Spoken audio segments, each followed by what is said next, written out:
मुरादाबाद में कांग्रेस की प्रतिज्ञा रैली में मौसम खराब होने के बावजूद प्रियंका गांधी को सुनने के लिए जन सैलाब उमड़ पड़ा।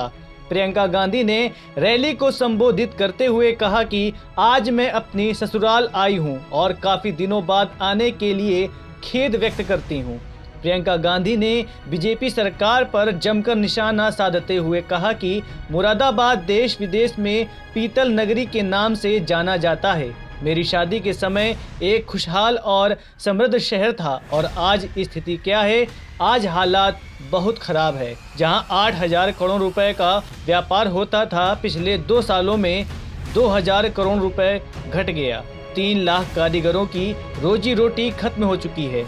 उन्होंने आगे कहा कि बीजेपी ने वादा किया था काला धन वापस आएगा, परंतु जीएसटी लागू करके व्यापारियों की कमर तोड़ दी। निर्यात में व्यापार विरोधी नीति बनाकर छोटे व्यापारियों को परेशान कर दिया। ब्याज पर सब्सिडी नहीं मिलती। भाजपा सरकार में पीतल नगरी को अंधेर नगरी में बदलने लगी है। उन्होंने प्रदेश की कानून व्यवस्था पर भी जमकर निशाना साधा। मुरादाबाद देश विदेश में पीतल नगरी के नाम जाना जाता है। मुझे याद है, शादी के वक्त एक खुशहाल शहर था, समृद्ध था, तेजी से आगे बढ़ रहा था। यहाँ उस समय हवाई अड्डे बनने की भी बात होती थी और शहर को विकसित करने की बहुत बातें होती थी। आज स्थिति क्या है? आज हालात क्या हैं? जहाँ 8,000 करोड़ रुपए का कारोबार होता था, निर्यात होता था यहाँ से, आज 2,000 करोड़ घट गया है। सिर्फ पिछले 5-6 सालों में 3 लाख कारीगरों की रोजी रोटी खत्म हो चुकी है। भाजपा की नीतियों ने कारोबार, आपके भविष्य को बर्बाद किया है। सबसे पहले तो नोटबंदी लागू की, इससे आपको बहुत संकट हुआ। उसी तरह से जीएसटी लागू की गई, जिससे आपकी कमर तोड़ी गई। निर्यातकों का ड्रॉबैक खत्म किया गया। ब्याज पर सब्सिडी नहीं मिलती। कारीगरों को दिहाड़ी आधी हुई। कारोबारों में मंदी हुई। बिजली महंगी हुई, डीजल महंगा हुआ, कच्चा माल महंगा हुआ। वहीं प्रियंका गांधी ने कांग्रेस की जनता और महिलाओं के लिए प्रतिज्ञाओं के बारे में बताते हुए कहा कि जनता को पार्टियों और नेताओं से हिसाब मांगना शुरू करना होगा। उन्होंने समाजवादी पार्टी और बहुजन समाज पार्टी पर भी जमकर निशाना साधा। उन्होंने कहा कि सपा और बसपा भी बीजेपी की तरह जाति और धर्म की राजनीति को बढ़ाती रही हैं। बसपा में लूट हुई आपने देखा, और समाजवादी पार्टी के समय गुंडागर्दी चरम पर थी। प्रियंका गांधी ने कहा कि इस समय सुनने को मिलता है कि आ रहे हैं अखिलेश। मैं पूछती हूँ, सीएए और एनआरसी के आंदोलन के समय बिजनौर में जब एक नौजवान को पुलिस ने गोली मार दी थी, उस समय कहाँ थे अखिलेश यादव? जब हाथरस में दलित बेटी जलाई गई तो उस समय कहाँ थे अखिलेश यादव?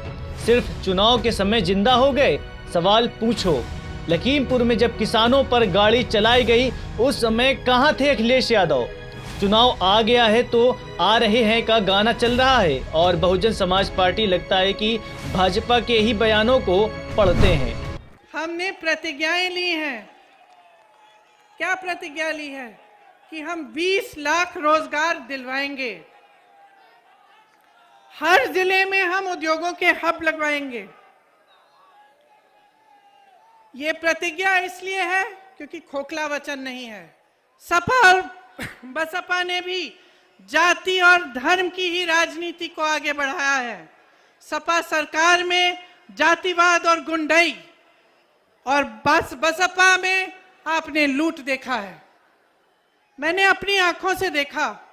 मैं बिजनौर गई। बिजनौर में एक 19 साल का लड़का अनस दूध बेचता था। उसकी निर्मम हत्या की गई। दूसरे घर में गई, एक लड़का सुलेमान मस्जिद के बाहर खड़ा था। पुलिस ने गोली मारी, उसकी हत्या कर ली। कोई कार्रवाई नहीं हुई। मैं पूछना चाहती हूं, क्या अखिलेश जी आए? उम्भा में नरसंहार हुआ, 13 आदिवासियों की मौत हुई, उनको पीटा गया लाठियों से, उनको गोली मारी गई। क्या अखिलेश जी आए? उन्नाव और हाथरस में क्या हुआ? मेरी बहनें बैठी हुई हैं।